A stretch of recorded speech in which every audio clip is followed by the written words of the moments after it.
Okay. Almost said Ford Transit, but same difference, I guess. Defender 2.2.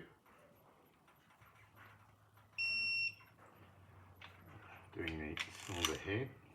This is a brand new cylinder head.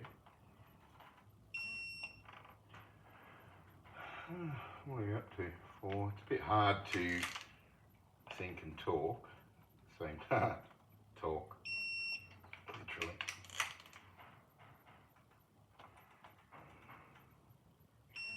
Now, keep in mind, I just apply basic mechanical knowledge. Things that people have taught me or I've learnt. And there's always slight variations in doing cylinder heads.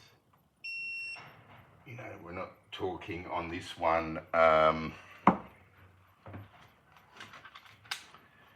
cylinder head on a 300 TDCi. You know, there's guys that have done, I've no doubt, hundreds. We're up to 11. Oh, what torque is that? 11 through to 10. So we can crack that back. So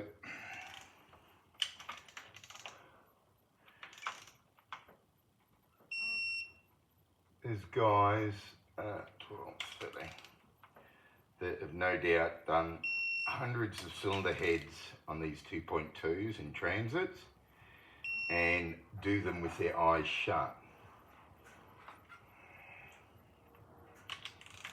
I, on the other hand,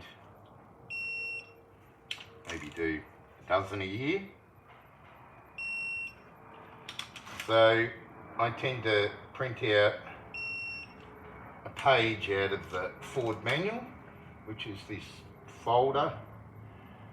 Yeah, I've got it on the computer screen out here, which I can use, but I find just printing out like that is easier for a job that I'm not doing every single day. I mean, there's jobs like manifolds on Discovery 4s and engine oil coolers I do with my eyes shut. 1 through to 18, we did the 10 Newton meters. Did I stuff up there? No, 20, 10, 1 through to 10 at 35. Is that right? Yeah, okay. And I've no doubt there's guys out there that go, no, look, you can skip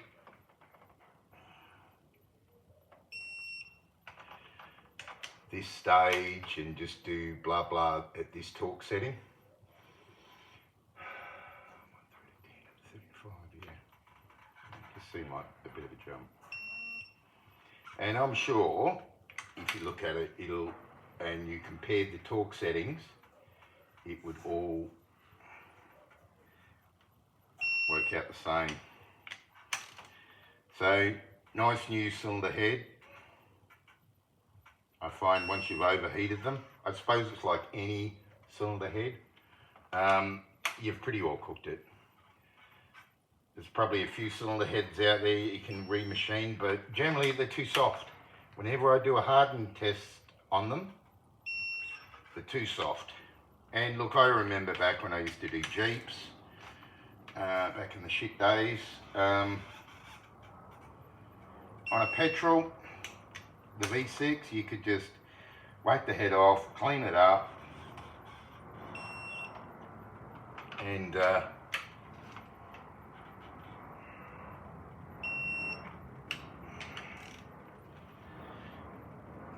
just wind that head down a bit. I just want to check that one.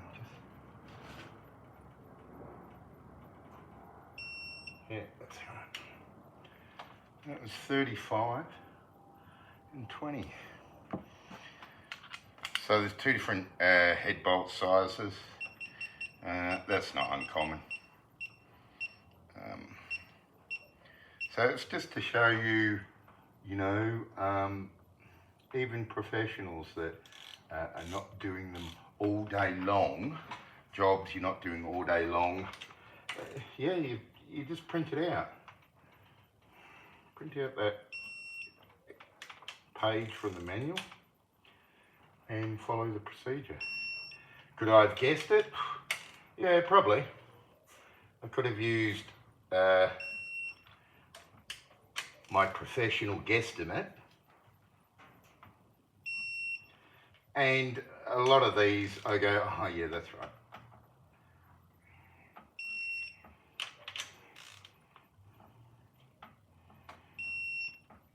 So, but it's quite a peaceful little exercise, I guess. Probably can't hear me because the camera's a fair way away.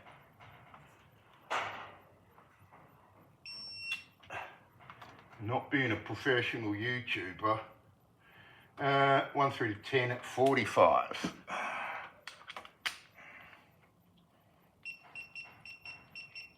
I don't even know that I'll even upload this video, because really what I do is just a bit of an overview of jobs I do. 45. Let's bump it up.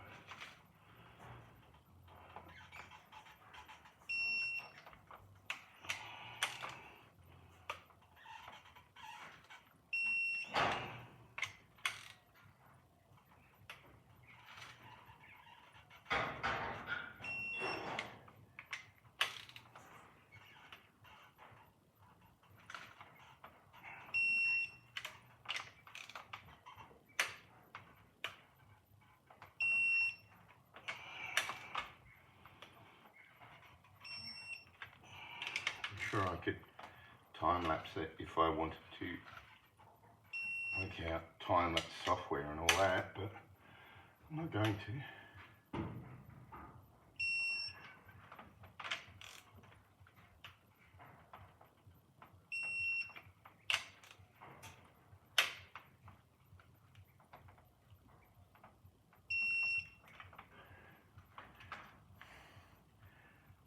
45, 11 through to 18 at 26. It's an odd one, 26. That'll be worked out to a torque setting.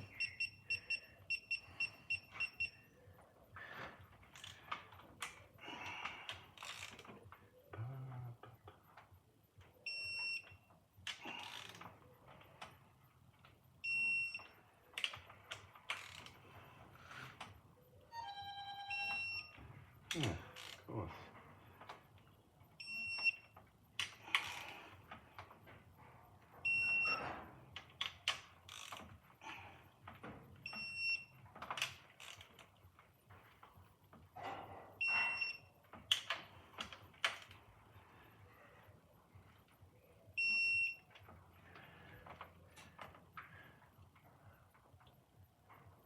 Two at 90 degrees. Okay. This is where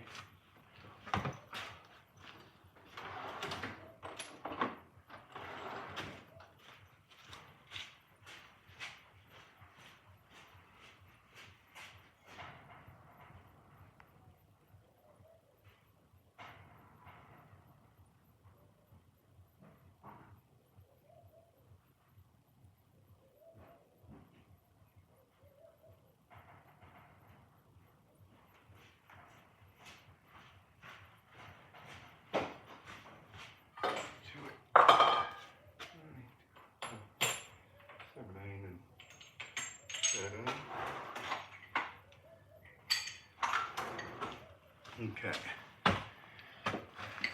Just got a bigger torque. So that was my 3/8 digital torque wrench, which is fine. But the last two settings are 90 degrees. It's getting on the limit of a 3/8 torque wrench.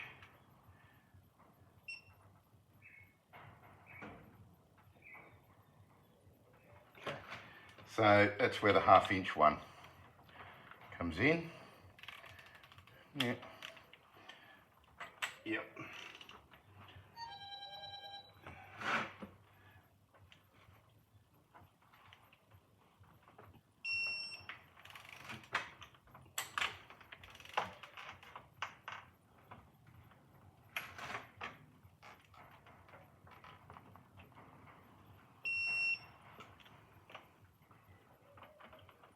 Two.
Okay, that's though the big one's done, and the 13s again.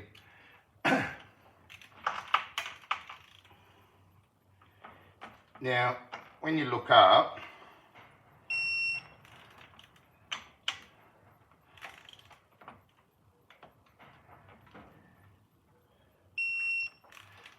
you'll see a few different methods. I think if you nutted them all out and worked out the torque setting, and probably find they all work out about the same torque. But like I said, that's an extract from the Ford manual. And I say the Ford manual, but the Land Rover Workshop manual. A bit over,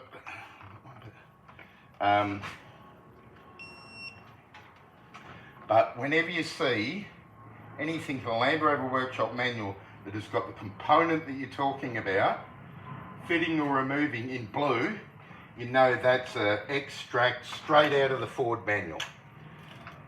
All Land Rover have done is copy and paste. They haven't done anything more clever than that. It's a very Ford way of doing things. Very little wording, just pictures. Okay. Whew. Starting to warm up a bit now, weather-wise. So I could have looked at, so it says 90 degrees. At the end of when it gets to the 90 degrees and goes beep, it gives you a torque reading. So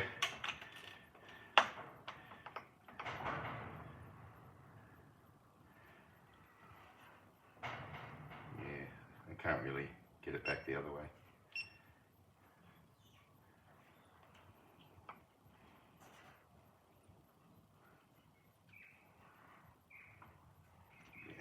Doesn't really work.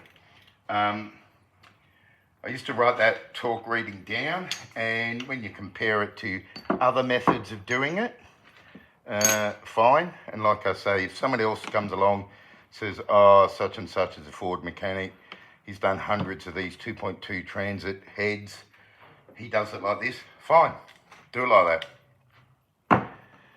Overall, you find it's all good. What you're trying to achieve is even. So it used to be like that sort of, or the common one is circular. So that. I think I did it the other way around. I went that one, boom, boom, boom, boom. Some say to, depending on the cylinder head, you do all the main bolts and then you do all the side bolts. When I say side bolts, I mean the smaller head bolts. So on a Defender, if you've noticed, I've already fitted the inlet manifold. I do that on the bench because it's a lot easier, and it's a lot easier to get the head on. The inlet manifold is a bit of a dog to get on after the fact. So that's all there. Before I put the cams in and the cam head, I'll bolt the EGR assembly back up, and obviously the vacuum pump. But doing that with the glow plugs, it's got new glow plugs in, and is just easier. So I always believe if you do something, if something's easier, even if it takes a little bit longer, you tend to do a better job at it. So this one will get new timing chain and tensioner. Even though I've got marks on this one, I always mark it up first. Cylinder head, I make sure the block is nice and clean. So I just get, it's like a Scotch-Brite on my little linisher. Clean the head up, the block. Clean it all down with a bit of brake clean. Make sure the new head is spotless. I put these head gaskets on dry. Now this is preference. I know I've seen some Ford Transit guys, they spray it, it looks like a bit of CRC. I've always done them dry and I've never had any problems. They are a metal layered, or I don't know if you call it a composite, but definitely a layered metal gasket. I use a genuine Ford one.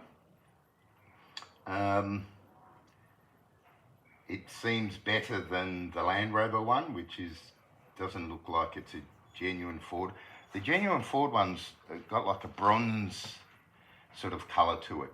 And, Victor Wrens and all the other brands, probably find they make them for Ford anyway. They're going to be fine. L-Ring, possibly, I think, make one. Any of the good leading brands, but I just like the Ford ones. I get them from a local Ford dealer, over east, Jefferson Ford. Just a shout out to Jefferson Ford over in, I don't know, where are they? Melbourne, Victoria. Their prices are good, their service is excellent. Sometimes I buy off their website, sometimes I buy off their eBay site. Whatever works out the best price, but they are quick and I get what I need and the part numbers correlate to everything I need. So I use Ford cylinder head gaskets. This is the genuine Ford cylinder head, which comes from Ford's plant in South Africa, and it seems great quality. I'm not going to put nasty cheap ones on. Inlet manifold gaskets, a genuine Ford. I think the water pump, because I put a new water pump, new thermostat on this as well. I think the water pumps might be brick part ones, because they're actually Pro Flow, I think, and the complete. Exhaust manifold gaskets, Ford. Rubber, any of the oil seals, I try and get the Corteco ones.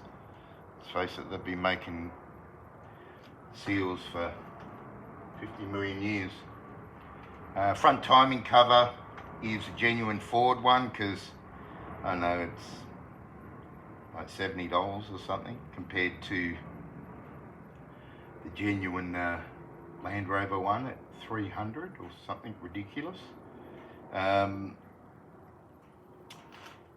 That's about it. Cleanliness, nice and clean and dry. Take your time. So once I've got all that EGR assembly on the back, then I'll get a little bit of engine oil or assembly lube, whatever takes your fancy. Put it on there, set the two cams in. There's a million videos on YouTube. Make sure it spins nice. Yep, great. Put the cam head on, which is that. Bolt it down. Always remember new cylinder head bolts. Yes, plenty of examples around where you can reuse cylinder head bolts. This is not one of them. Why bother? Do the job properly. What else? New injector seals. The injectors are still pretty good on this, so if they were rattling, we'd be doing the injectors at the same time, but trying to keep the cost down a little bit. So I'll have that done today, the EGR, cams, new timing chain, all that, all those bits and pieces. Hopefully by tomorrow it should be up and running. So this one had done the head gasket and it got hot. It had been pushing all the coolant out of the expansion tank. I've tried in the past, but just doing the cylinder head, but every time, I did it twice and that was enough. And really when I hardened tested the cylinder head, it was only just in spec. So this one was just, no, it's gonna have problems. You can get away with it on a petrol, a head that's slightly soft, because you can just screw the cylinder head bolts down a little bit tighter. You know, when you're talking about a petrol with 8:1 compression ratio, not on a diesel, forget it. Do the job properly, so it doesn't end in tears. That's it. So, means I've maybe caught up with a few of my jobs. There's only a couple of jobs that that Parenti that I spoke about in earlier videos, prepping a Parenti, the one that I hadn't prepped. I've done all the work, I've just been waiting months upon months upon months for the Department of Transport to come good. Oh, so here's one in amongst my ramblings. Digital torque wrenches versus others. So I've got a 3/8 digital torque wrench and a 1/2 inch digital torque wrench. These are Snap-on ones. I'm not promoting Snap-on as a brand, but these are awesome torque wrenches. They don't eat batteries. They're pretty, I noticed, 10, 15 years ago when Snap-on brought out torque wrenches, they used to eat batteries. These don't. But the accuracy, so that's what I'll use on time belts, 25 Newton meters. The old click style, on a small bolt, you can, by the time you've heard it go click, and your brain's gone, oh, okay, stop, on small bolts, you can damn near double the torque. And I've compared it to the digital. You know, when I'm talking, I'm a little bit out on this one. I went, 25.4. We're talking 0.4, less than half of 1 Newton meter of torque. So they're fantastically accurate. I've been using these for, 10 years. These were a bargain. I think this was $700 back in the day, and this was only about $800 or $900. I believe there's substantially more than that now, but again, good quality branded ones are going to be fine. So that's your cylinder head. We've got the weather of flies, so nice and clean, digital torque wrench. I mean, if you're a professional, you should be using a digital torque wrench. There's no reason not to. You're using them every day, all day and every day. Timing chain, tensioner, water pump, thermostat. I use the lower opening one. I forget what it is. Don't even quote me on this. 86, 88. No, 88's normal. 86 is lower. Whatever. It's the grey genuine one. Used on all the early Defenders, and I think it goes back as far as the old Rover V8. Some things never change. The radiator looks okay on this, but if we have any dramas, then that'll get changed out. Because I'm here, I am putting a ceramic exhaust manifold on it. The turbo's still good, so I'm not touching that. But because I've got it all apart, I don't want to come back and do the exhaust manifold later, because if I have to do the turbo later, that's not going to be a problem. But doing the manifold at the same time is going to be a pain. So I'll put a ceramic exhaust manifold on it now, and if the turbo goes bang later, then I can just change the turbo out in a matter of hours, and then the whole thing's ceramic, because this has already got a ceramic decap pipe on it. That is about it. Okay. I think we're done. Any comments or questions? Comment below. And thanks for watching. See you later. Bye-bye.